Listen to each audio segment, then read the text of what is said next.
अस्सलाम वालेकुम grade 9 students. आज हमारा फ़िज़िक्स का यूनिट नंबर 7 का फ़र्स्ट लेक्चर है। जैसे कि आपको पता है कि जब भी फ़र्स्ट लेक्चर होता है वेरी इंपॉर्टेंट लेक्चर है, क्योंकि इसमें यूज़ होने वाले तमाम फार्मूलाज़ के बारे में बताऊंगा और जो इसका बेसिक कॉन्सेप्ट्स हैं वो यहाँ पे आपको क्लियर करवाऊंगा। सबसे पहले हम देखेंगे कि चैप्टर नंबर 7 यानी प्रॉपर्टीज़ ऑफ मैटर में कौन कौन से न्यूमेरिकल को सॉल्व करने के लिए फार्मूलाज़ हैं, उन फार्मूलाज़ को एक्सप्लेन करूँगा और इम्पोर्टेंट कन्वर्जन्स आपको बताऊंगा कि वो भी आपने याद करनी है और इसको कन्वर्जन को कन्वर्ट करने का तरीका भी सिखाऊंगा। जब आपको इम्पोर्टेंट फार्मूलाज और कन्वर्जन्स आ जाएंगी तब आप देखेंगे कि इसकी सारी इम्पोर्टेंट एग्जांपल्स और जितने भी बुक के अंदर न्यूमेरिकल प्रॉब्लम्स हैं वो इंशाल्लाह सब आपको आसानी से समझ आएंगे। So let's start important formulas. सबसे पहले है डेंसिटी। डेंसिटी के लिए स्मॉल पी का एक लेटर सिंबल लेटर एक ग्रीक लेटर यूज़ होता है, इसको हम जो कहते हैं small p. So density is equal to mass over volume, यानी मैस ऑफ अ मैटर दिया या बॉडी दिया हुआ होगा और उसका वॉल्यूम भी दिया होगा, इन दोनों की रेशो ले लेंगे तो इसका डेंसिटी की बेसिकली डेफिनेशन यही है कि mass of an object per unit of volume, यानी मैस और वॉल्यूम की रेशो अगर हम ले लेंगे तो वो हमारी डेंसिटी आ जाएगी। अब जो डेंसिटी का ऐसा यूनिट है वो ग्राम पर क्यूबिक सेंटीमीटर या किलोग्राम पर क्यूबिक मीटर दोनों में हो सकता है, यानी डिपेंड करेगा। अगर क्वेश्चन में आपको ग्राम पर क्यूबिक सेंटीमीटर दिया है तब आप इसको ऐसा यूनिट को ग्राम पर क्यूबिक सेंटीमीटर में भी निकाल सकते हैं, नहीं तो अगर बाकी डाटा आपको पर मीटर क्यूब में दिया होगा तब हम इसको कन्वर्ट कर लेंगे किलोग्राम पर क्यूबिक मीटर में। डिपेंड करेगा कि क्वेश्चन में आपको किस तरह का क्वेश्चन दिया हुआ है। Next pressure. Pressure is equal to force divided by area और इसका यूनिट होता है न्यूटन पर स्क्वायर मीटर या 1 पैस्कल, यानी न्यूटन पर square metre is equal to 1 pascal होता है। जैसा हम इसमें से दोनों में से जो मर्जी यूनिट यूज़ कर सकते हैं। तो जब कभी भी हमने प्रेशर फाइंड करना होगा, फोर्स और एरिया गिवन होंगे, दोनों को डिवाइड करें, उसकी रेशो निकालें और न्यूटन पर स्क्वायर मीटर या 1 पैस्कल इसका ऐसा यूनिट होगा। देन प्रेशर इन लिक्विड्स, यानी ये अगर प्रेशर की वैल्यू है ये लिक्विड के बगैर यानी इन एयर होगी, जबकि प्रेशर इन लिक्विड का फार्मूला है P capital P is equal to small p g h, यानी डेंसिटी दी हुई होगी और G की वैल्यू आपको पता है 10 मीटर पर स्क्वायर सेकंड होती है और हाइट यानी H यहाँ पे इसका मतलब है कि डेप्थ ऑफ लिक्विड या डेप्थ ऑफ वाटर दिया होगा। तो इसका मतलब है इन तीनों का प्रोडक्ट ले लेंगे, डेंसिटी ऑफ वाटर या लिक्विड जो गिवन होगी प्लस G यानी 10 और उसके बाद H का मतलब है डेप्थ ऑफ द वाटर या लिक्विड। इन तीनों का प्रोडक्ट ले लेंगे तो ये प्रेशर इन लिक्विड आ जाएगा। यहाँ पे मैंने आसानी के लिए आपको बता दिया कि density of water is 1000 kilogram per cubic metre. वैसे तो डेंसिटी के लिए यहाँ पे बुक में एक टेबल भी बना हुआ है, वहाँ से हम डिफरेंट किस्म की डेंसिटीज़ को याद भी कर सकते हैं, यानी कुछ न्यूमेरिकल प्रॉब्लम होंगी जहाँ पे हमारे पास डेंसिटी की वैल्यू चाहिए होगी। तो यहाँ पे आपको बता देता हूँ, ये बुक का पेज नंबर है 147। इस पर डिफरेंट किस्म की डेंसिटीज़ दी हुई हैं, डिफरेंट मेटल्स की और डिफरेंट लिक्विड्स की। तो यहाँ से हमने याद करनी है, लेकिन अभी फ़िलहाल आपको यहाँ पे सिर्फ एक बता रहा हूँ कि density of water is 1000 kilogram per cubic metre. जहाँ कहीं वाटर आएगा तो वहाँ पे हम उसकी डेंसिटी ये यूज़ करेंगे। Then formula number 4 Pascal's law. Pascal's law की एप्लीकेशन हाइड्रोलिक प्रेस के ऊपर दी हुई है। तो हाइड्रोलिक प्रेस के अंदर क्या होगा कि यहाँ पे हम लिखेंगे pressure of the large piston is equal to pressure of the small piston, यानी बुक में इसका पैस्कल्स लॉ का डेरिवेशन भी दी हुई है पेज नंबर 152 और 153 पे। वहाँ पे दो पिस्टन्स बनाए हुए हैं, एक लार्ज पिस्टन है और एक स्मॉल पिस्टन है। तो इसका भी फार्मूला क्या होगा कि pressure on the large piston is equal to pressure on the small piston, यानी दोनों को इक्वल पुट करेंगे, क्योंकि प्रेशर का फार्मूला होता है फोर्स ओवर एरिया। अब यहाँ पे सिर्फ आपने देखने वाली चीज़ क्या होगी, वो ये देखनी है कि जो बुक में दिया हुआ है वहाँ पे जो स्मॉलर पिस्टन है उस पर फोर्स F1 लगाई हुई है और लार्जर पिस्टन पे फोर्स F2 लगा रहे हैं। उसी एतबार से हमने यहाँ पे निकालना है कि लार्जर पिस्टन पे फोर्स अप्लाई हो रही है F2 और उसका टोटल एरिया कैपिटल ए से डिनोट हो रहा है। इसी तरह स्मॉल पिस्टन के ऊपर फोर्स अप्लाई हो रही है F1 और उसका एरिया जो है वो स्मॉल ए है। अगर हम यहाँ से इसको क्रॉस प्रोडक्ट करके करें तो देखें F2 multiplied by small a is equal to F1 multiplied by capital A. लेकिन आपने 1 और 2 ये आप पे डिपेंड करेगा, क्योंकि जब आपने इसके एग्जांपल्स करनी है या न्यूमेरिकल प्रॉब्लम सॉल्व करेंगे तो आपने जहन में ये रखना है कि जो लार्जर पिस्टन का प्रेशर होगा और जो स्मॉलर पिस्टन के ऊपर प्रेशर अप्लाई होगा उन दोनों को इक्वल पुट करना है और उसके बाद क्रॉस प्रोडक्ट लेनी है। ये डिपेंड करेगा कि F1 आप कहाँ पे लेट करते हैं और F2 कहाँ पे लेट करते हैं। फार्मूला इसका यही होगा कि F2 मल्टीप्लाइड बाय स्मॉल ए। इसका मतलब है कि लार्जर पिस्टन के ऊपर जो फोर्स अप्लाई हो रही है उसको स्मॉलर एरिया से, और जो स्मॉलर पिस्टन होगा उस पर जो फोर्स अप्लाई हो रही है उसको कैपिटल एरिया के मल्टीप्लाई करेंगे तो हम क्रॉस प्रोडक्ट से भी इसको निकाल सकते हैं। जब इसका न्यूमेरिकल कराऊंगा इंशाल्लाह और क्लियर हो जाएगा।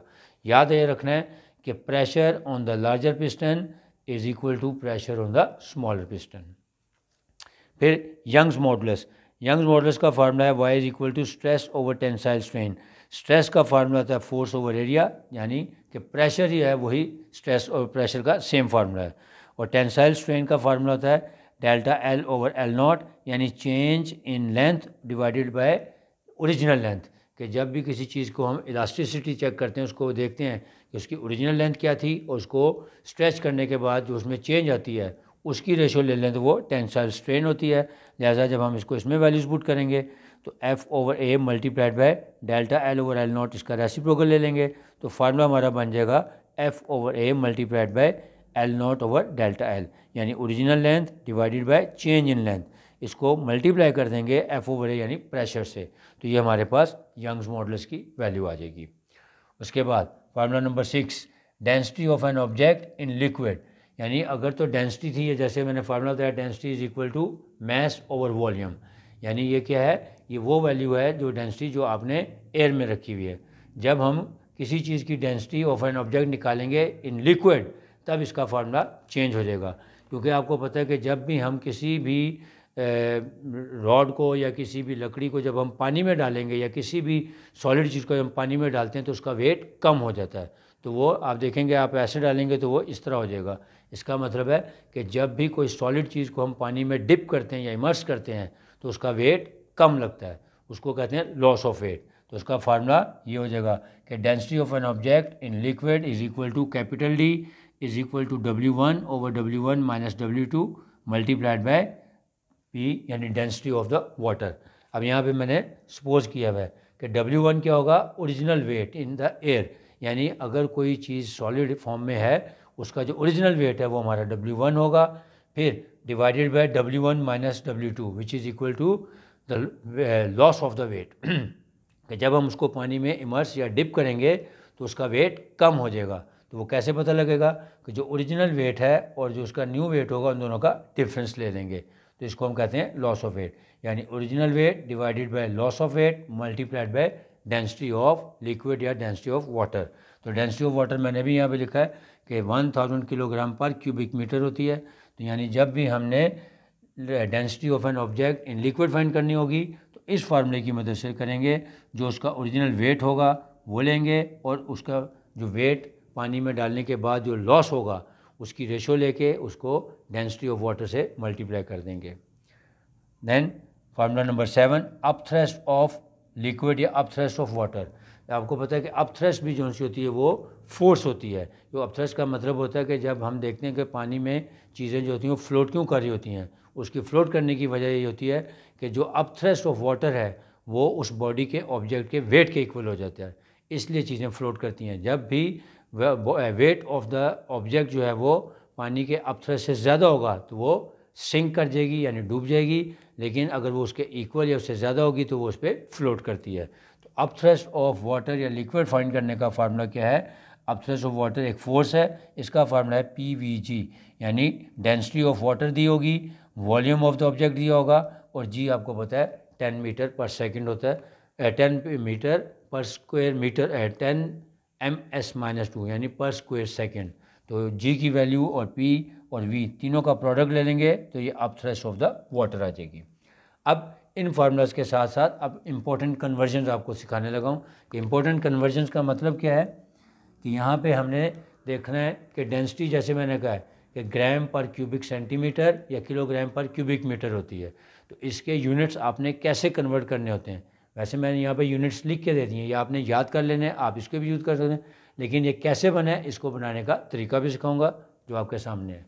मिसाल के तौर पे 1 metre is equal to 100 centimetre होता है, तो हम लिखेंगे 100 centimetre is equal to 1 metre.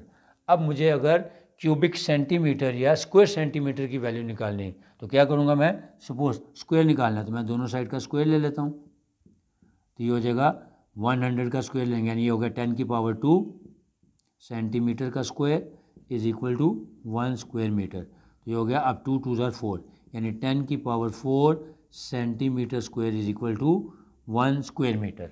यानी जब कभी भी सेंटीमीटर स्क्वायर की वैल्यू चाहिए होगी उसको कन्वर्ट करना होगा 1 मीटर स्क्वायर में, तो 10 की power 4 centimetre square is equal to 4 आ जाएगा। तो अगर मैं यहाँ से सेंटीमीटर स्क्वायर की वैल्यू निकालूंगा तो ये इधर नीचे चला जाएगा और ऊपर जाके मल्टीप्लाई हो जाएगा, यानी 1 square centimetre is equal to 10 की पावर -4 स्क्वायर मीटर आ जाएगा। ये देखें 1 centimetre square is equal to 10 की पावर -4 स्क्वायर मीटर। इसी तरह अगर मैंने इसका क्यूब लेना होता, यानी 1 सेंटीमीटर क्यूब की वैल्यू निकालूंगा, तो मैं यहाँ से इसी तरह इसको करूँगा कि इसका स्क्वायर की बजाय क्यूब ले लेंगे, दोनों साइड का क्यूब ले लेते हैं, तो ये हो जाएगा 10 की पावर 2 का क्यूब और इधर भी आ जाएगा 1 मीटर क्यूब। अब जब 2 3 जा 6 हो जाएगा, तो ये हो जाएगा 10 raise to the power 6 centimetre cube is equal to 1 cubic metre या 1 मीटर क्यूब। अब यहाँ से हम इसकी वैल्यू निकालना चाहें कि 1 सेंटीमीटर क्यूब क्या हो जाएगा, तो ये 10 की पावर 6 से मल्टीप्लाई होते जाके डिवाइड हो जाएगा और ये पावर ऊपर जाके माइनस हो जाएगी, यानी 1 centimetre cube is equal to 10 raise to the power -6 metre cube हो जाएगी।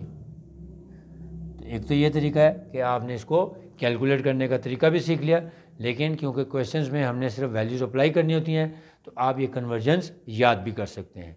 वो कैसे करेंगे कि 1 metre is equal to 100 centimetre, so 1 centimetre is equal to 100 को हम लिख सकते हैं 10 की पावर 2, और वो जब ऊपर जाएगा यानी इधर आके डिवाइड होगा तो 10 की पावर -2 हो जाएगा। तो हम ये यूनिट इसका याद कर लेंगे कि 1 centimetre is equal to 10 raise to the power -2 metre.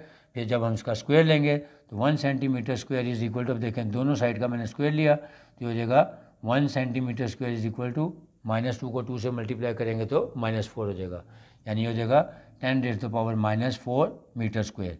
Similarly अगर मैं इन दोनों साइड का क्यूब ले लूँ तो 1 सेंटीमीटर का क्यूब लूँगा तो ये हो जाएगा 1 सेंटीमीटर क्यूब, और -2 को जब 3 से मल्टीप्लाई करेंगे तो हो जाएगा 10 की पावर -6 मीटर क्यूब। सिमिलरली अगर हमने सेंटीमीटर और मीटर को कन्वर्ट करना होगा, सेंटीमीटर को मिलीमीटर में, ये देखें 1 centimetre is equal to 10 millimetre, so 1 millimetre is equal to 10 की पावर -1 सेंटीमीटर। अब अगर हमें इसको स्क्वायर चाहिए होगा तो दोनों साइड का स्क्वायर ले लेते हैं, ये हो जाएगा 1 millimetre square is equal to 10 की पावर -2 सेंटीमीटर स्क्वायर। अगर हमें क्यूब चाहिए होगा तो 1 millimetre cube is equal to 10 की पावर -6 सेंटीमीटर क्यूब। यानी असल बात आपने ये याद रखनी है कि 1 सेंटीमीटर इज इक्वल टू 10 की पावर -2 मीटर और 1 मिलीमीटर इज इक्वल टू 10 की पावर -1 सेंटीमीटर। फिर उसी एतबार से अगर स्क्वायर चाहिए होगा तो स्क्वायर ले लेंगे, क्यूब चाहिए होगा तो क्यूब ले लेंगे, एंड सो ऑन। अब ये बेसिक फार्मूलाज आपने याद करने हैं और ये इंपॉर्टेंट कन्वर्जन्स आपने याद कर ली। अब हम बुक की इंपॉर्टेंट एग्जांपल्स करते हैं, क्योंकि स्पेस कम है तो आज मैंने 2 एग्जांपल छोटी छोटी सेलेक्ट की हैं। एग्जांपल नंबर 7.1 पेज नंबर 148 पे और पेज 156 पे एग्जांपल नंबर 3। जो एग्जांपल नंबर 1 है उसमें दिया हुआ है वॉल्यूम दिया हुआ है of a stone 200 centimetre cube और उसका मैस गिवन है 500 ग्राम्स। यानी लिखा हुआ है क्वेश्चन में the mass of 200 centimetre cube stone is equal to 500 grams, find its density.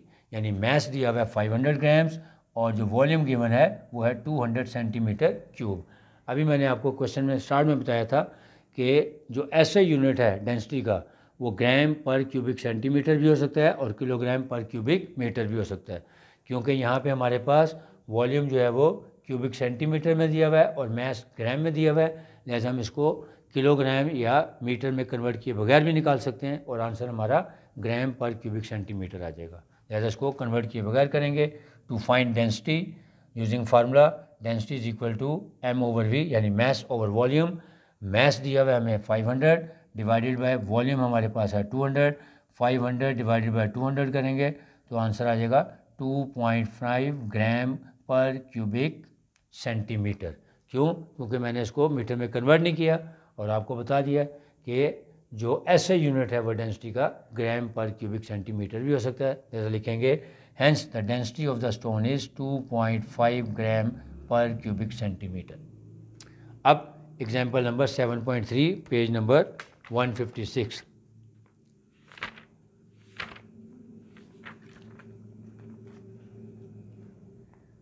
A wooden block of sides 10 centimetre, wooden cube है, a wooden cube block of 10 centimetre, यानी इसमें question में बता दिया गया है कि एक वुडन ब्लॉक है जो क्यूब की फॉर्म में है। और आपको पता है क्यूब का फार्मूला क्या होता है, L multiplied by L multiplied, यानी अगर हम उसका वॉल्यूम निकालना चाहेंगे तो जो भी उसकी लेंथ ऑफ द साइड दी होती है, क्योंकि क्यूब की लेंथ, हाइट और विड्थ तीनों एक जैसी होती हैं, इसलिए वॉल्यूम ऑफ द क्यूब का फार्मूला होता है L क्यूब। जैसा हमारे पास सिर्फ एक चीज़ दी हुई है, L is equal to 10 centimetre दी हुआ है और ये एक वुडन क्यूब की फॉर्म में है। फाइंड क्या करना है, find the upthrust of the water, यानी वो जो क्यूब है जिसकी एक साइड की लेंथ जो दी हुई है वो 10 सेंटीमीटर है। जब हमने उसको पानी में डिप किया या पानी में इमर्स किया तो उसके बाद वो कहता है क्वेश्चन में कि आप बताएं कि what would be the upthrust of water, क्योंकि अपथ्रस्ट ऑफ वाटर एक फोर्स होती है। जैसे इसको हम जब निकालेंगे तो इसका SI यूनिट न्यूटन में आएगा। तो सबसे पहले हम वॉल्यूम निकाल लेते हैं। तो वॉल्यूम ऑफ द क्यूब का क्या फार्मूला है, V is equal to L cube, यानी 10 सेंटीमीटर का क्यूब ले लें तो ये आ गया 10 raise to the power 3 centimetre cube. अब क्योंकि सेंटीमीटर क्यूब आ रहा है, जैसा इसको अब हम मीटर में कन्वर्ट कर लेंगे। क्यों? क्योंकि जो हमारे पास G की वैल्यू है या डेंसिटी ऑफ वाटर होती है वो किलोग्राम पर क्यूबिक मीटर में हमने लिखी हुई है। क्योंकि मैंने कहा उस टेबल के ऊपर डेंसिटी ऑफ वाटर, वैसे भी मैंने यहाँ पे क्वेश्चन में भी लिखा कि डेंसिटी ऑफ वाटर बार बार इस्तेमाल होती है, जैसे वो आपने याद कर लेनी कि density of water is equal to 1000 kilogram per cubic metre, क्योंकि डेंसिटी हमें क्यूबिक मीटर में दी हुई है। जैसे हम जो वॉल्यूम निकालेंगे उसको भी पर क्यूबिक मीटर में कन्वर्ट कर लेंगे। अब देखें यहाँ पे हम इसका formula convert 10 cube centimetre cube, देखें 1 centimetre cube is equal to 10 raise to the power -6 cubic metre या मीटर क्यूब है। तो हम यहाँ पे इसका वैल्यू पुट कर देते हैं कि 1 सेंटीमीटर क्यूब की जगह वैल्यू पुट कर देते हैं 10 की पावर -6 मीटर क्यूब। सो 10 की पावर 3 एज इट इज़ आ गया और सेंटीमीटर क्यूब की जगह आ गया 10 की पावर -6 मीटर क्यूब। अब दोनों की पावर्स ऐड हो जाएंगी, 10 मल्टीप्लाइड बाई 10 यानी -6 + 3 करेंगे तो आएगा 10 की पावर -3 मीटर क्यूब, यानी सेंटीमीटर क्यूब को हमने कन्वर्ट कर लिया इनटू मीटर क्यूब में। अब हमारे पास वॉल्यूम आ गया, हमारे पास 10 raise to the power -3 metre cube and density of water हमें पता है वो होती है 1000 किलोग्राम पर क्यूबिक मीटर। अब फार्मूला लिखें, upthrust of water is equal to PVG, यानी density of water multiplied by volume of the water and multiplied by G, और G की वैल्यू आपको पता है कि 10 ms-2 होती है, यानी 10 मीटर पर स्क्वायर सेकंड होती है। तीनों को वैल्यूज़ को पुट कर देते हैं। So upthrust of water is equal to P, यानी डेंसिटी आ गई 1000 मल्टीप्लाइड बाई वॉल्यूम हमने निकाला है 10 की पावर -3 मल्टीप्लाइड बाई G की वैल्यू होती है 10। अब ये देखें होगी 10 की पावर 3 और ये -3 दोनों कैंसिल हो गए, या आप ऐड कर लें 1 -3 और +3 करेंगे तो आंसर आ जाएगा 10 की पावर 1 या 10 Newton. Hence the upthrust of the water acting on the wooden cube is 10 Newton. Revise कर लेते हैं कि जो इम्पोर्टेंट फार्मूलाज हैं इसके अंदर, इसमें प्रॉपर्टीज़ ऑफ मैटर में जो क्वेश्चंस आएंगे, न्यूमेरिकल्स आएंगे, उसको सॉल्व करने के सबसे पहले आपके फार्मूले आपको आने चाहिए। तो फार्मूले मैंने आपको एक्सप्लेन कर दिए हैं और बड़े अच्छे तरीके से बता दिया है कि डेंसिटी जो है वो मैस और वॉल्यूम की रेशो होती है। इसी एतबार से डेंसिटी का जो ऐसे यूनिट होगा वो ग्राम पर क्यूबिक सेंटीमीटर या किलोग्राम पर क्यूबिक मीटर हो सकता है। जो प्रेशर का फार्मूला है वो है फोर्स ओवर एरिया और इसका ऐसे यूनिट होता है न्यूटन पर स्क्वायर मीटर या 1 पास्कल। फिर प्रेशर इन लिक्विड जब आ जाएगा तो इसका फार्मूला है PGH, यानी P का मतलब है डेंसिटी ऑफ वाटर दी होगी, G की वैल्यू 10 होती है और H यहाँ पे डेप्थ ऑफ द वाटर दी होगी क्वेश्चन में।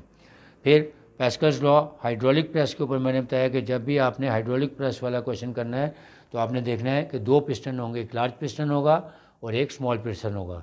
तो लार्ज पिस्टन का प्रेशर निकालें और स्मॉल पिस्टन का प्रेशर निकालें, उन दोनों को इक्वल पुट करने के बाद क्रॉस प्रोडक्ट से हम उसमें से गिवन वैल्यू या रिक्वायर्ड वैल्यू फाइंड कर सकते हैं, F1 या F2 दोनों में से कोई भी एक फाइंड कर सकते हैं। फिर यंग्स मॉडुलस में मैंने बताया कि stress over tensile strain, stress होता है प्रेशर के इक्वल यानी फोर्स ओवर एरिया, और टेंसाइल स्ट्रेन का फार्मूला होता है change in length over original length. इसमें दोनों वैल्यू पुट करें, इसका रेसिप्रोकल ले लें तो यंग्स मॉडुलस की वैल्यू आ जाएगी pressure multiplied by original length over change in length. फिर density of an object in liquid, क्योंकि जब भी किसी भी हम सॉलिड को लिक्विड में डिप करते हैं तो उसका वेट कम हो जाता है, तो इसका मतलब है डेंसिटी ऑफ एन ऑब्जेक्ट आ जाएगा capital D is equal to W1 over W1 minus W2।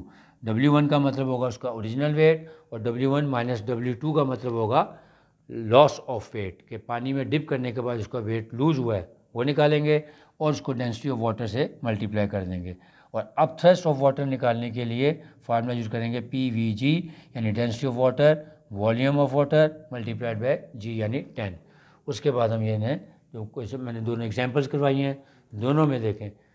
Example 7.1 में हमें मैस और वॉल्यूम गिवन था तो हमने इसकी डेंसिटी निकाली, क्योंकि ये ग्राम पर क्यूबिक सेंटीमीटर में निकाली, क्योंकि हमारे पास दोनों यूनिट ग्राम पर क्यूबिक सेंटीमीटर में थे। और 7.3 में अब थ्रस्ट ऑफ वाटर कैलकुलेट करनी थी, जो हमें वॉल्यूम गिवन था वो सेंटीमीटर क्यूब में था तो उसको पहले मीटर क्यूब में कन्वर्ट किया और उसके बाद अब थ्रस्ट ऑफ वाटर का फार्मूला लिखा PVG, तीनों का प्रोडक्ट ले लिया, तो यहाँ से हमारे पास अब थ्रस्ट ऑफ वाटर आ जाएगी 10 न्यूटन। उम्मीद आपको समझ आ गया होगा। इंशाल्लाह जो हमारा नेक्स्ट लेक्चर होगा उसमें मैं फर्दर इंपॉर्टेंट एग्जांपल्स और फिर उसके बाद जो बुक की न्यूमेरिकल प्रॉब्लम्स हैं वो आपको सॉल्व करने का आसान तरीका सिखाऊंगा। तब तक के लिए अल्लाह हाफिज़।